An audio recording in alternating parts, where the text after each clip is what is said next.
Hello everyone, welcome to FarmPro. After device and accounts section tutorial, we gonna move to auto Instagram. Here is where you can configure warm-up script. We can choose devices we want to run on left sections. We can highlight all, or choose devices group we want to run. In the center, we can choose actions and configure below. We can setting search keyword to warm up based on your niche you want so algorithms can understand better. We can setting how many post accounts gonna scroll, how many seconds they gonna view the post, the percentage of like, comment, and save post as well. We can setting how many seconds they will delay open phones.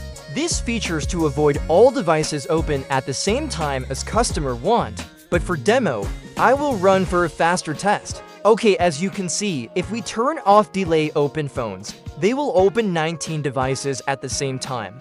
And they will random actions for each devices.